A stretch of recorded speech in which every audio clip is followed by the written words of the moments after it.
U.S. Special Forces have officially entered Israel. The Israeli army is tightening the circle. More than 250 Hamas positions have been destroyed, and the Iron Sword's ground operation has officially begun.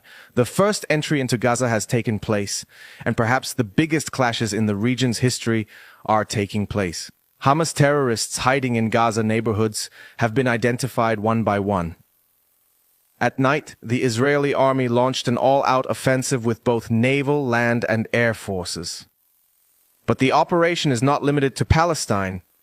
Israel is simultaneously attacking terrorist groups in Egypt, Lebanon, and Palestine. Hundreds of front lines have emerged, and the sound of explosions is still continuous. The Israeli defense minister has now ordered the attack. "I have lifted all restrictions. We are going on an all-out offensive." Here are the most important front and operation news of the Israeli-Palestinian war. Without wasting time, let's make a quick entry to the agenda with our first news. Israeli forces moved simultaneously to destroy all terror groups in Gaza. First, Israeli warplanes and rocket units struck more than 250 separate Hamas sites in quick succession. Once the initial supply of terror groups was broken, the ground forces moved in with tanks, armored vehicles, and infantry. As the explosions continued, the first clashes broke out in the Al-Shujaya neighborhood on the border with Israel and in Malka, east of the city. Israeli forces quickly broke through the borderline with artillery shelling. Hamas militants were stunned by hundreds of artillery and rocket attacks.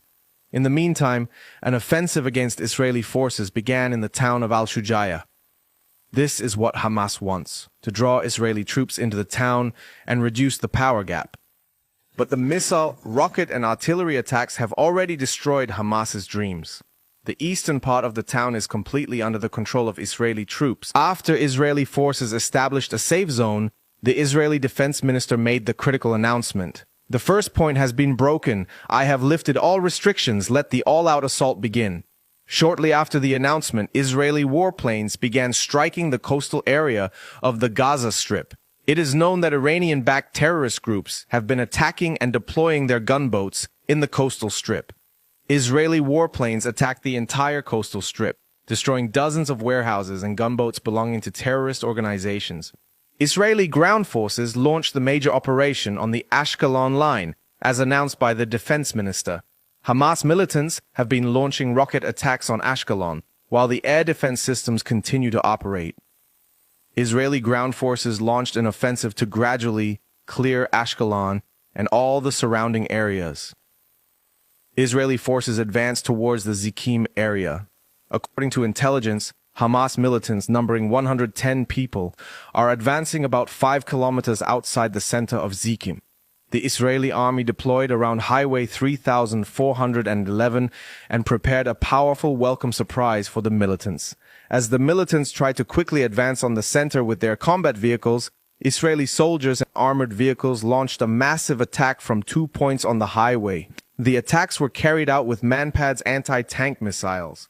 Almost all of the vehicles in the long convoy of Hamas militants were destroyed in the first attack.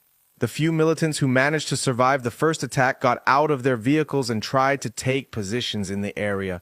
But in the process, Israeli soldiers moved from 2 points on the highway, crossfired the militants, and destroyed all of them. With the Israeli army destroying Hamas militants one after the other, members of the Hezbollah terrorist organization based over Egypt and Lebanon indicated that they would take action. But the Israeli Air Force responded swiftly. Before the Hezbollah terrorist group spokesperson's statements were over, Hezbollah camps in and around the Rafah border crossing began to be hit. 8. Hezbollah gathering places were reduced to ashes. In this process, the war with Hezbollah officially began.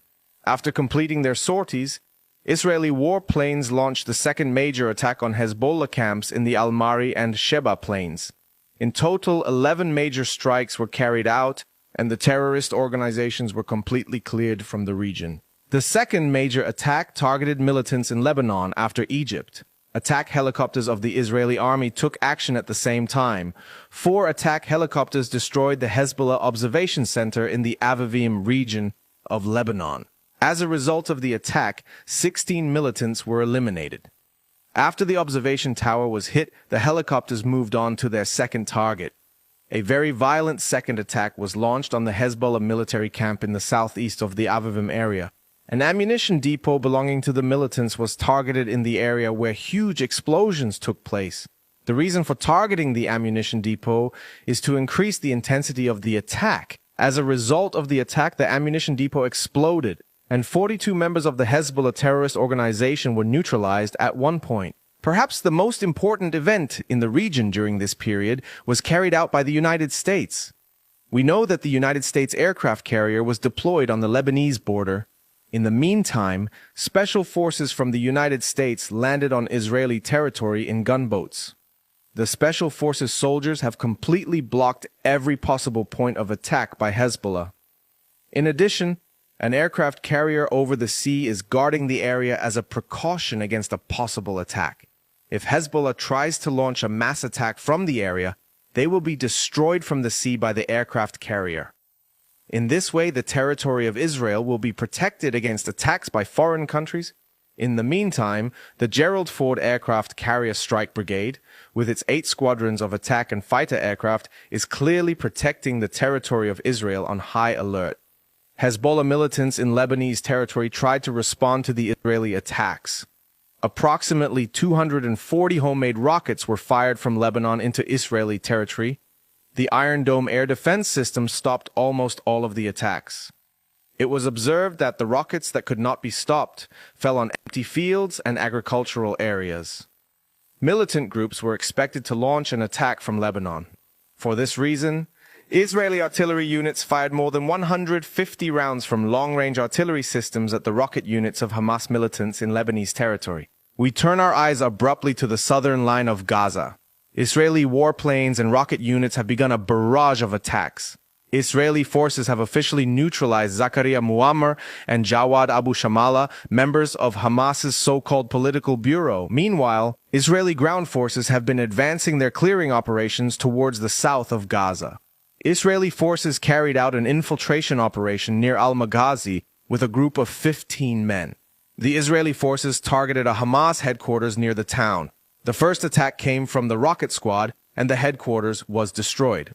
Later, a group of Israeli special forces raided the area and cleared the area of 21 more members of the Hamas terrorist group.